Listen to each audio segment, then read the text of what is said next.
Le sujet du jour n'est pas évident. Pourquoi? Eh bien parce qu'on peut facilement tomber dans le drama. Cependant, quand on prend du recul par rapport aux dernières décennies et que l'on veut regarder la situation en face, on se rend compte que cette question se pose très souvent. Et si ma banque fait faillite, mon argent sera-t-il en sécurité? Aujourd'hui, nous allons donc répondre à cette question. Bonjour à tous, je présente la chaîne de comparatorrent.com qui est un site qui compare, synthétise et analyse les offres des différentes banques, néobanques et fintech pour que vous fassiez des économies sur vos frais bancaires. Aujourd'hui, on va parler justement d'un sujet délicat, comme expliqué en introduction, celui de la sécurité de notre argent. Argent qui est donc placé désormais à la banque, puisque aujourd'hui, plus de 95% des Français sont bancarisés. Et sachez d'ailleurs qu'entre la vidéo et vos questions, il y a un descriptif. Dans celui-ci, il y aura le lien justement qui fait référence à cet article qui nous a permis de faire cette vidéo et qui vous donnera de plus amples informations sur le FGDR et sur les banques qui nous semblent le plus sécurisées en France aujourd'hui pour avoir votre argent en sécurité.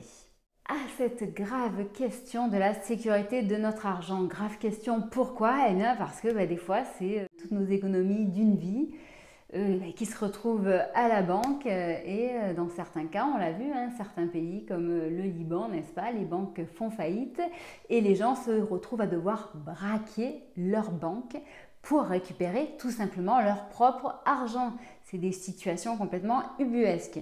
Donc cependant, ces situations sont très rares.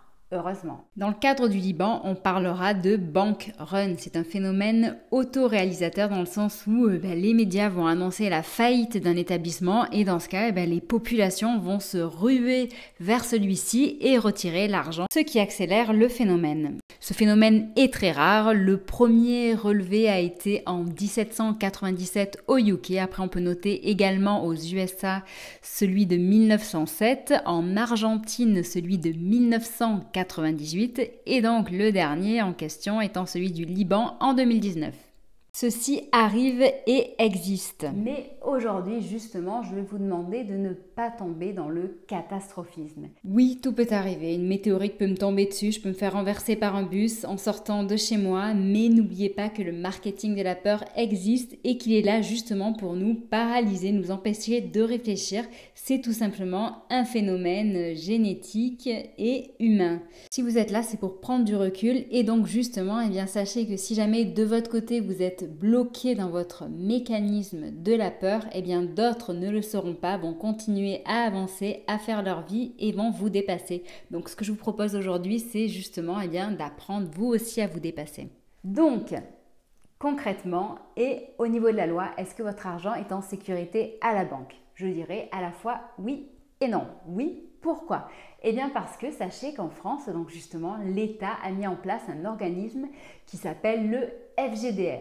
Le FGDR, c'est quoi? Eh bien c'est le Fonds de garantie des dépôts et de résolution qui est chargé d'une mission de service public. Il est l'opérateur de crise du secteur bancaire et financier. C'est lui, au final, qui protège les avoirs des clients et les indemnise en cas de faillite de leur établissement. Grâce à ce dispositif connu sous le nom de garantie des dépôts, un usager qui aura sa banque qui est membre du FGDR, donc si celle-ci est en faillite, le client sera indemnisé dans un délai de seulement 7 jours ouvrables, en sachant bien entendu qu'il y a une certaine limite. Très souvent dans les vidéos, vous m'entendez dire que les fonds déposés dans telle ou telle banque sont garantis à hauteur de 100 000 euros par le FGDR. En effet, le FGDR protège les fonds des clients à hauteur de 100 000 euros pour un compte courant ou alors un compte d'épargne,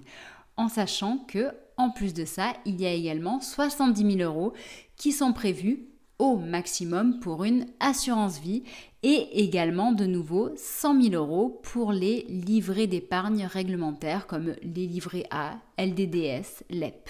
Donc c'est pour cette raison qu'il ne faut pas avoir trop d'argent sur un même compte ou dans un même établissement. Ça, il faut savoir en effet que déjà, ce ne sont pas forcément tous les établissements qui proposent un compte qui ont leurs fonds qui sont garantis par le FGDR. Donc déjà, une première chose à faire, c'est de vérifier si l'établissement où vous êtes est bien inscrit auprès du FGDR. Vous avez le lien en dessous de cette vidéo. Ainsi, vous verrez que tous les établissements en France n'ont pas leurs fonds garantis par le FGDR. Vous verrez que les établissements basés à l'étranger non plus. C'est pour cette raison que je vous invite à vous multibancariser et à apprendre à jongler avec vos différents comptes. Essayez de faire en sorte que votre compte principal ait les fonds qui soient garantis par le FGDR. Le compte principal, c'est quoi? C'est le compte sur lequel vous recevez votre salaire, sur lequel vous avez le plus d'argent. C'est pour cette raison que je vous invite à vous multibancariser pour ne pas avoir tout votre argent dans le même compte, ce qui revient à ne pas mettre tous ses œufs dans le même panier. La multibancarisation a vraiment du bon. Aussi bien, pour la sécurité de votre argent que même pour vous, cela vous permet de faire des économies, cela vous permet d'utiliser des services différents, innovants, bien plus innovants que ce que vous pouvez avoir dans une banque classique.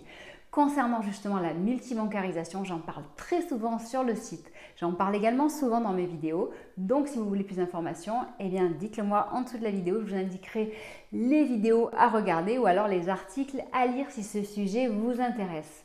Revenons au sujet du FGDR.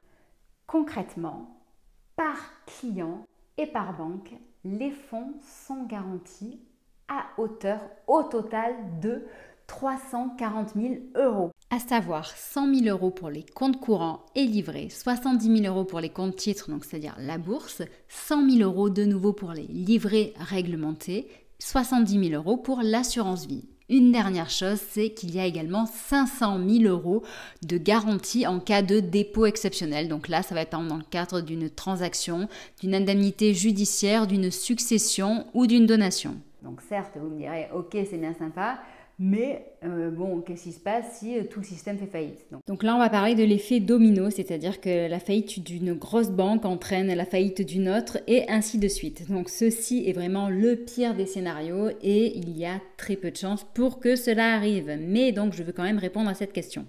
Déjà, sachez que les banques que nous avons en France sont quand même solides. Elles ne fonctionnent pas que sur la France, elles ne fonctionnent pas que sur l'Union européenne, elles sont internationales. Et oui, sachez que dans le top 20 des banques dans le monde, il y a quand même 3 ou 4 banques françaises. Dans ce top 20, pour ne citer que les banques françaises, il y a par exemple BNP Paribas à la 9e position, Crédit Agricole à la 10e position, suivi de Société Générale et de BPCE. Et donc ça, c'est quand même un point fort de notre système bancaire et il est préférable de privilégier ce type d'établissement. Maintenant, regardons concrètement ce qui se passerait donc dans le pire des cas. Et donc de nouveau, je le redis, ce pire des cas est quand même vraiment un cas exceptionnel. Donc, conclusion, le FGDR est utile dans le cadre par exemple de la faillite d'un établissement. Voilà. Il y en a un qui, il fait faillite, donc certes, les clients seront remboursés. Par contre, en revanche, en effet, dans le cadre d'une faillite bancaire à effet domino où le système bancaire s'effondre, là, nous serons dans une situation délicate où le FGDR ne sera plutôt qu'un frein psychologique qui n'aura pas assez de ressources pour rembourser tout le monde. Vous sautez donc sans parachute. Bon, allez, on se reprend. On n'est pas là pour parler de la pire des situations. On est là pour justement voir les choses en face, se préparer et faire en sorte de pouvoir avancer. Donc si jamais justement vous voulez diversifier non seulement vos comptes bancaires, donc avec la multibancarisation, ou alors diversifier votre portefeuille, consultez notre site. On a un max d'informations à ce sujet. Vous avez tout ceci sur notre site. Sachez que nous sommes présents sur Facebook, Twitter, Instagram et LinkedIn pour répondre à vos questions. Si vous en avez d'ailleurs, n'hésitez pas à les poser en dessous de la vidéo. Je vous souhaite une très bonne journée et je vous dis à bientôt. Au revoir.